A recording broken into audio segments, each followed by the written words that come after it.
Hello friends, myself Dr. Vaishali Vasavda. So today we will discuss about menstrual cycle in detail.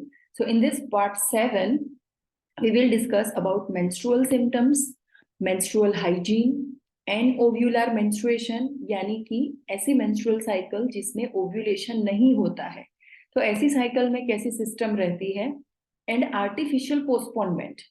ये भी आपने कई बार देखा होगा कि कई बार पेशेंट्स जो है उन्हें मेंसेस जो है वो डिले करवाने होते हैं, तो उसके लिए मेडिसिन लेने आते हैं, या कई बार वो लोग अर्ली करवाना चाहते हैं. तो वो कॉन्सेप्ट क्या है, उसमें कौन सी मेडिसिन दी जाती है, and whether it is right to postpone और प्रीपोन मेंस्ट्रुएशन और नॉट. ये सभी टॉपिक्स के बारे में हम डिटेल में डिस्कस करेंगे. इससे पहले के वीडियोस में फ्रॉम पार्ट 1 to 6 हमने पूरी menstrual cycle in detail discuss की है. वो सभी वीडियो को अगर आप फिर से रिवाइज करना चाहते हो, या अगर आप फर्स्ट टाइम देख रहे हो, तो अगर वो आप फॉलो करना चाहते हो तो वो सभी वीडियोस की लिंक मैंने डिस्क्रिप्शन बॉक्स में दी हुई है.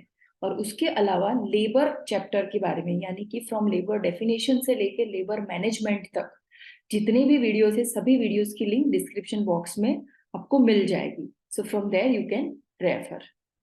इन दिस मेंस्ट्रुअल सिम्टम्स, यानी कि जब मेंस्ट्रुएशन हो रहा हो तो बॉडी में क्या चेंजेस आते हैं, आपको कैसे पता चलता है कि आपको मेंसेस है.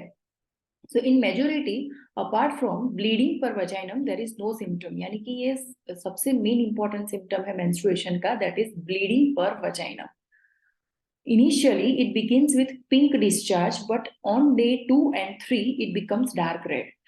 कई बार पेशेंट्स हमें ये कहते हैं कि फर्स्ट डे पे बहुत ही माइल्ड डिस्चार्ज होता है, या तो कई बार उन लोगों को पता नहीं चलता है वेदर इट इज पिंक और वाटरी और dirty discharge.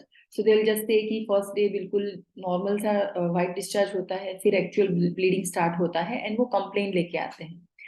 This condition is absolutely normal. Initially, pink and mild discharge रहेगा from day 1, and day 2 और 3 actual जो dark red color का menstruation है वो appear होगा.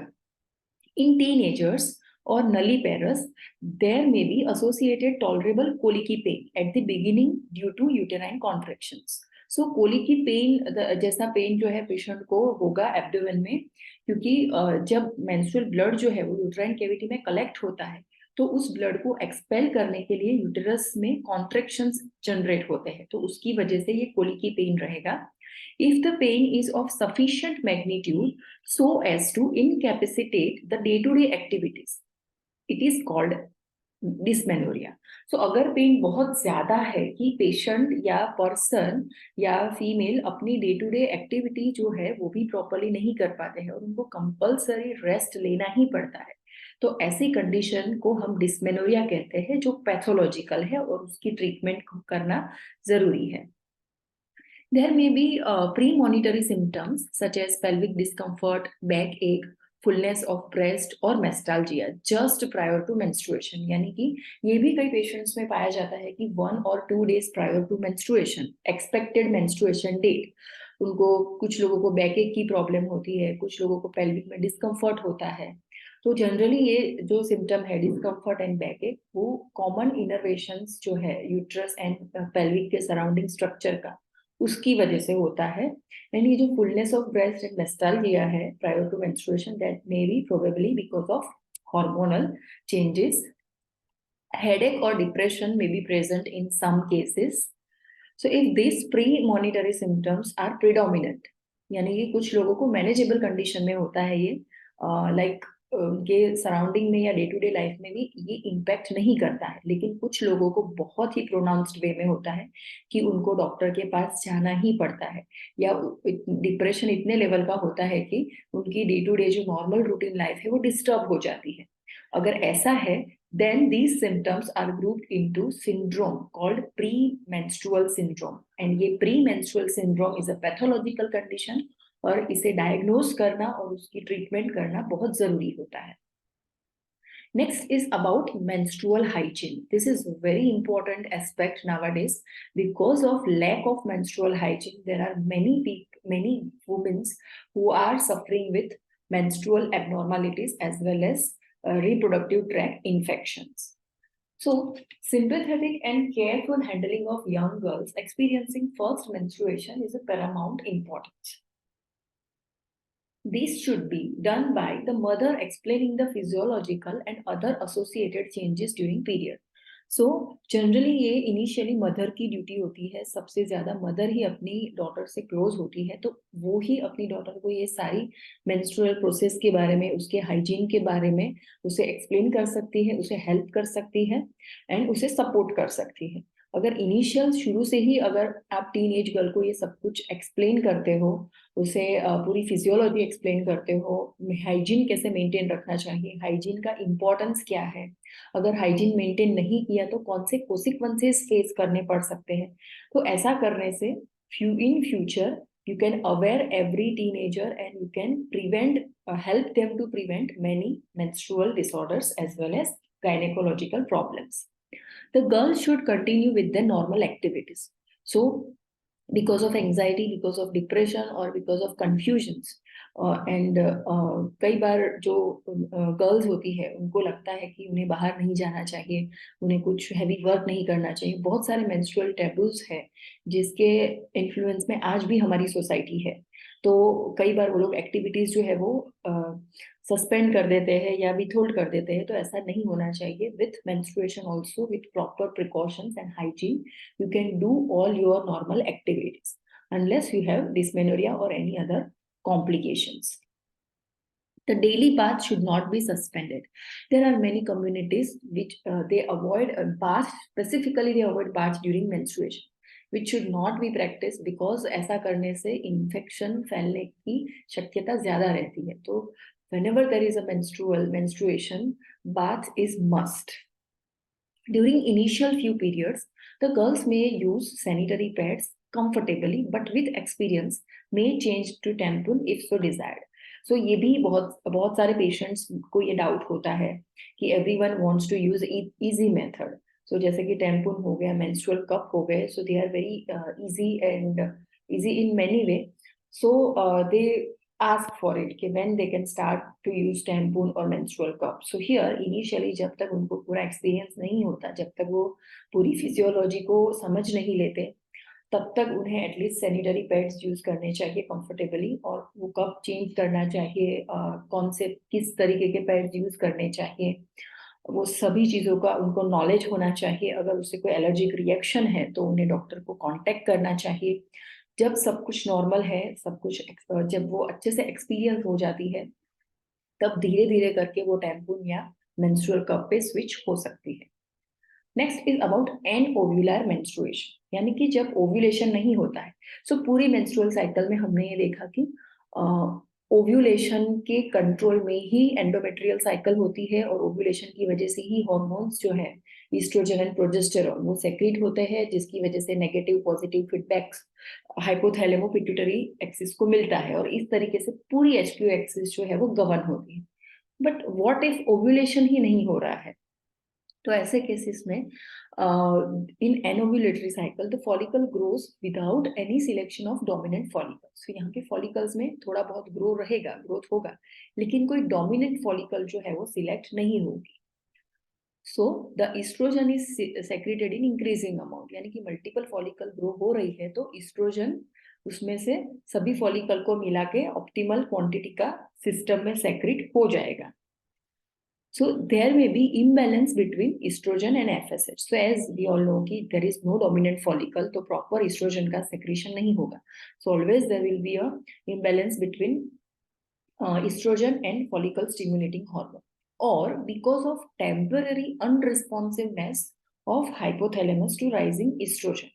So estrogen rise होगा, लेकिन उसकी जो quantity है वो उतनी optimal नहीं है, तो I mean उसके राइज होने की वजह से ये जो नेगेटिव फीडबैक आता है, तो उसकी वजह से जो हाइपोथैलेमस है वो अनरिस्पॉन्सिव रहेगा एस्ट्रोजन से, एंड जीएनआरएच जो है वो सप्रेस्ड रहेगा, जिसकी वजह से ओव्यूलेशन नहीं होगा. So the net effect is unopposed secretion of estrogen till the follicles exist. So जब तक कोई नई फॉलिकल जब तक ये जो सारी फॉलिकल्स में से कोई एक डोमिनेंट फॉलिकल जो है वो सिलेक्ट नहीं हो जाती, और जब तक ये मल्टीपल फॉलिकल ग्रो हो रही है तब तक एस्ट्रोजन का सेक्रीशन जो है वो अनअपोज्ड रहेगा, यानी कि सिस्टम में एस्ट्रोजन सेक्रेट होता ही जाएगा, बिकॉज यहाँ पे डोमिनेंट फॉलिकल नहीं है, ओव्यूलेशन नहीं है, कॉर्पस ल्यूटियम नहीं है, इसलिए प्रोजेस्टेरॉन सेक्रेट नहीं होने वाला है। तो क्या होगा कि एस्ट्रोजन बढ़ता ही जाएगा सिस्टम में। The endometrium remains in either proliferative or at time hyperplastic state. So endometrial cycle में भी हमने देखा था कि menstrual cycle, regenerative phase, proliferative phase and then secretory phase. So as secretory phase जो है वो पूरा प्रोजेस्टेरॉन हार्मोन के अंडर में है, तो वो यहाँ पे नहीं होगा। यहाँ पे सिर्फ एस्ट्रोजन की वजह से ये जो प्रोलिफरेशन तक का जो फेज है एंडोमेट्रियल साइकिल में, वहां तक ही एंडोमेट्रियम ग्रो होगा, या तो हाइपरप्लास्टिक स्टेट में एंडोमेट्रियम रहेगा। So there is inadequate structural stromal support and the endometrium remains fragile.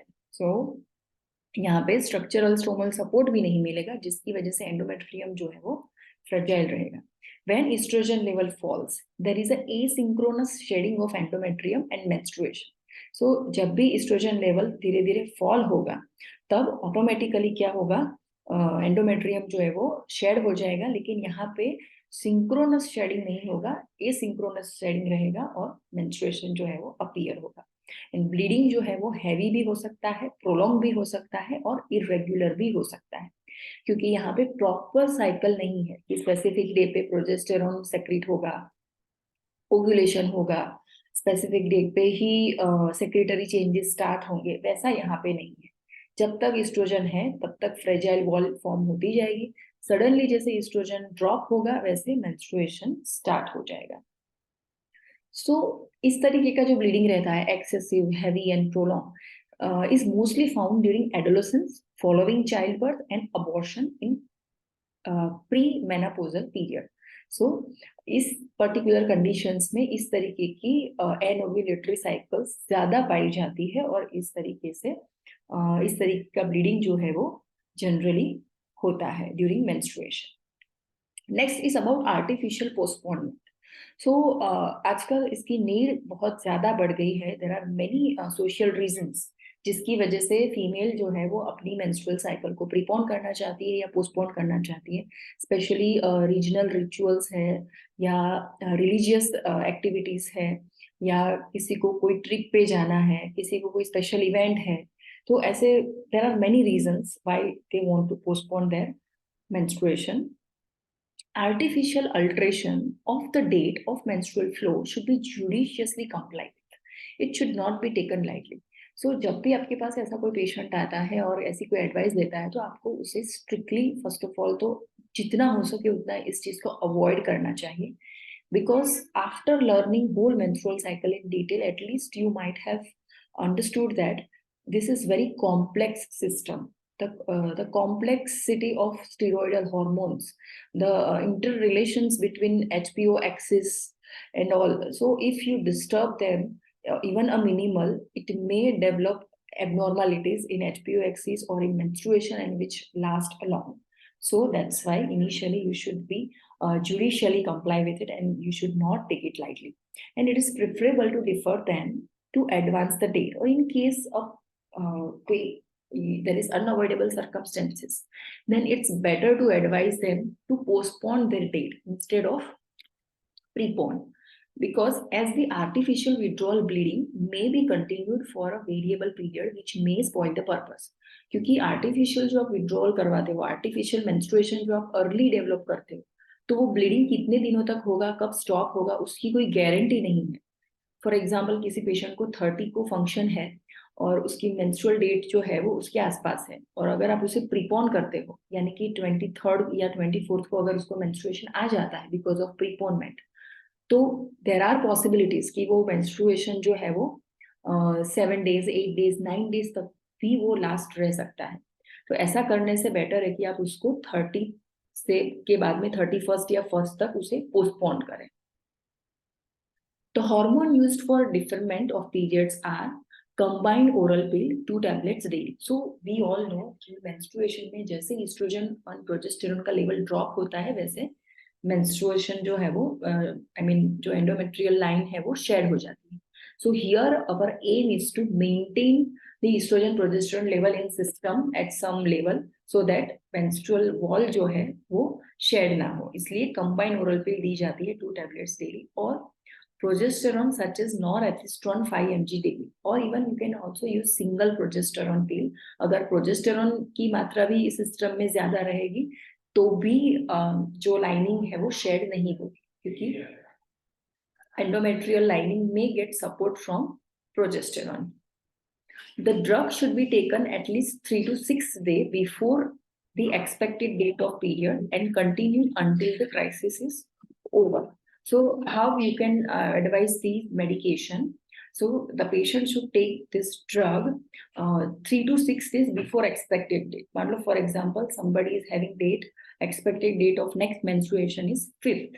Then you can advise them this medication on 2nd, or you can start this medication from 29th of previous month. The period is expected 2 to 3 days after drug is suspended.